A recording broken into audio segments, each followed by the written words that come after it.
இன்றைக்கி பேச்சன் சமையல்லேருந்து பேசுகிறேன். இன்றைக்கி சிக்கன் பிரியாணி செய்ய போகிறோம். கழுவி எடுத்துக்கிடுவோம் சுத்தம் பண்ணி.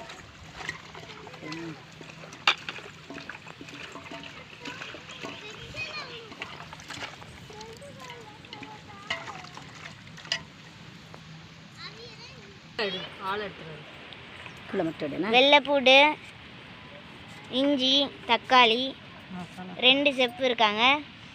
இதில் ஒரு செஃப் வந்து பல்லாரி நறுக்கிட்டு இருக்காங்க. இன்னொரு செஃப் வெள்ளைப்பூடு உரிச்சிட்ருக்காங்க.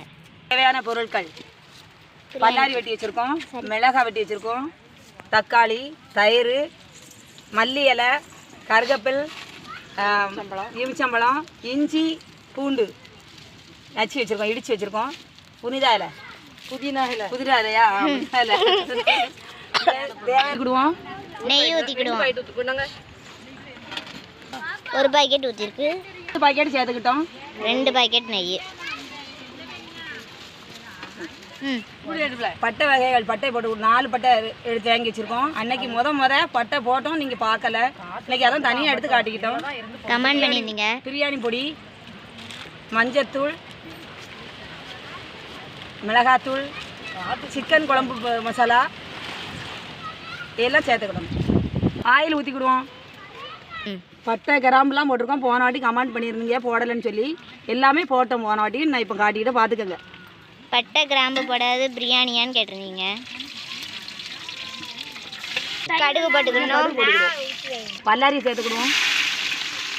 மிளகாய்,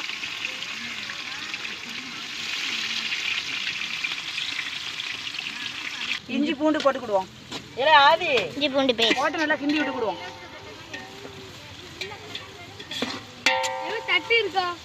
கருவேப்பிலை போட்டுக்கிடுவோம். மல்லி இலை போட்டுக்கிடுவோம்.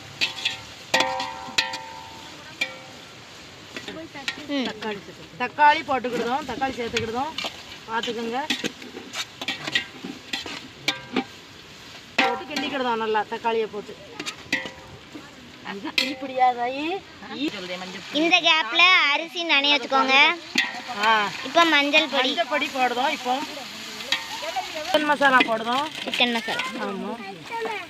அடுத்து குழம்பு மசாலா. 2மே சிக்கன் குழம்பு மசாலா தான்.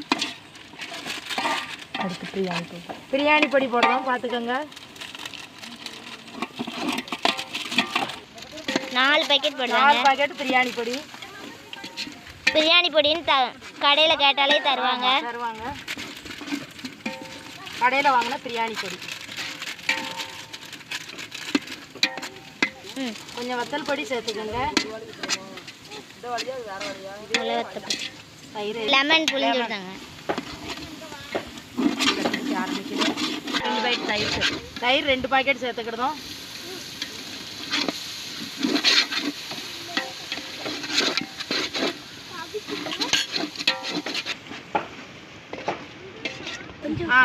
கொஞ்சம் தூளுப்பு சேர்த்துக்கிடுதோம். சால்ட்டு, கறியை போட்டுக்கிடுதோம். பார்த்துக்கோங்க. பிரியாணிக்கு நல்லா கிண்டி விட்டுக்கோங்க. ஒரு கறி நல்லா குக் ஆகிக்கிட்டட்டும். இப்போ ஊற வச்ச அரிசியை போட்டுக்கணும். ஊற வச்ச அரிசியை போட்டுக்கிடுதோம். பார்த்துக்கோங்க. தண்ணியான அளவு உப்பு சேர்த்துக்கிடும். ஆமாம், உப்பு தேவையான அளவு உப்பு. மூடி போட்டு மூடிக்கோங்க.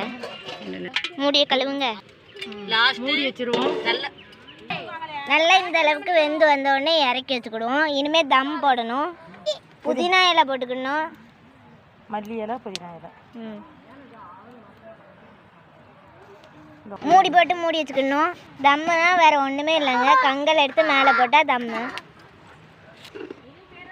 நல்லா கொஞ்ச நேரம் கழித்து பார்த்தீங்கன்னா நல்லா வந்திருக்கும். போடு. நெய் ஊற்றிக்கணும். 2 பாக்கெட் நெய்யும் லாஸ்ட் ஊற்றிருக்கோம். நல்லா உதிரியாக வந்திருக்குங்க. லைக் பண்ணுங்கள், ஷேர் பண்ணுங்கள், சப்ஸ்கிரைப் பண்ணுங்கள். நீங்களும் இந்த மாதிரி செஞ்சு பாருங்கள். பிரியாணி ரெடி ஆயிடுச்சு. சூடான சுவையான பிரியாணி, சிக்கன் பிரியாணி ரெடி ஆயிடுச்சு. சம்பல் ரெடி ஆயிடுச்சு. நீங்களும் இதே மாதிரி செஞ்சு பாருங்கள். லைக் பண்ணுங்கள், ஷேர் பண்ணுங்கள், சப்ஸ்கிரைப் பண்ணுங்கள். தொடர்ந்து ஆதரவு கொடுங்க. அடுத்த வீடியோவில் பார்ப்போம்.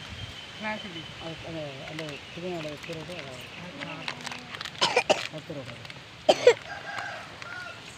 தண்ணியே ஊற்றலையா?